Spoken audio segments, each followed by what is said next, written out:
Le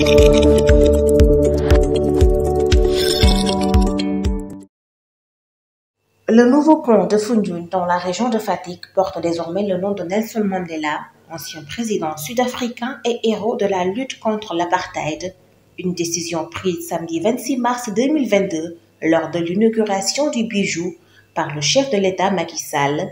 Une manière de rendre hommage à un illustre fils d'Afrique en sa qualité de président de l'Union africaine, mais aussi au nom de l'amitié des peuples. Le Grand Pont de Foundiougne s'inscrit dans la poursuite de l'ambitieux programme de modernisation et de développement des infrastructures du pays initié par Macky Sall. Ce programme constitue un levier essentiel dans le processus de transformation structurelle de notre économie, l'une des priorités du PSE, le plan Sénégal émergent. Votre pont est là, moderne, majestueux dans ses formes, s'étirant sur ses 1600 mètres de long et ses 11 mètres 400 de large pour vous permettre de traverser et de voyager en gagnant du temps. Et ceci dans les meilleures conditions de confort et de sécurité. Mes chers compatriotes, quand je parle du plan Sénégal émergent, voilà ce que je veux dire par les actes concrets.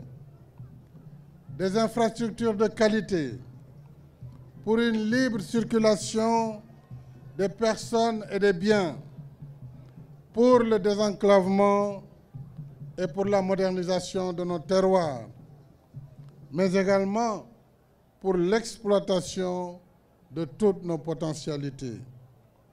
C'est cela le plan Sénégal émergent PSE. C'est cela également l'équité territoriale. C'est cela le Sénégal de tous. C'est cela le Sénégal pour tous. En corrigeant les déséquilibres longtemps figés, nous stimulons l'économie des terroirs en leur offrant de nouvelles opportunités de créer, de produire, d'agir et d'interagir pour mieux contribuer à l'œuvre du développement national. D'un coût global de 45 milliards de francs CFA, les travaux du pont de Foundiougne ont été financés par l'État du Sénégal avec l'appui de la République populaire de Chine. Pendant la phase des travaux, près de 2000 emplois ont été créés. Aujourd'hui, nous sommes fiers de dire que le désenclavement régional, la peine et le risque à traverser le fleuve sont définitivement laissés pour notre mémoire. Le pont de Foundiougne est à la fois un pivot pour le réseau routier régional et pour l'artère reliant le nord et le sud du pays. Sa mise en service contribue à favoriser énormément l'exploitation agricole, industrielle et touristique de Fatick et à servir à terme une solution durable pour améliorer la liaison commerciale et sociale de la région de Fatick. Pendant la construction, plus de 8000 habitants ont été employés et formés. Beaucoup d'entre eux sont déjà devenus des spécialistes dans des différentes entreprises locales. Le Grand Pont de Foundiougne, c'est également un pont de solidarité. Malgré l'impact de la pandémie Covid-19, les ingénieurs et les techniciens chinois ont insisté à travailler au chantier sans cesse pour permettre une mise en circulation dans les meilleurs délais.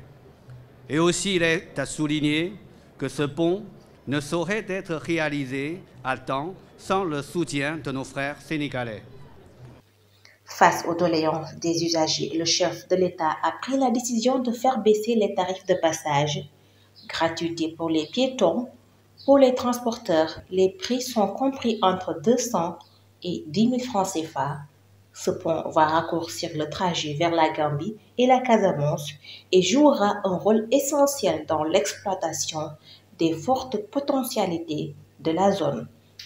En tant que maire nouvellement élu, je ne peux cacher ma satisfaction et ma reconnaissance de disposer d'un tel bijou qui pourrait améliorer sensiblement la mobilité et les échanges commerciaux entre Foundiougne et le reste du pays, entre la Gambie et le Sénégal.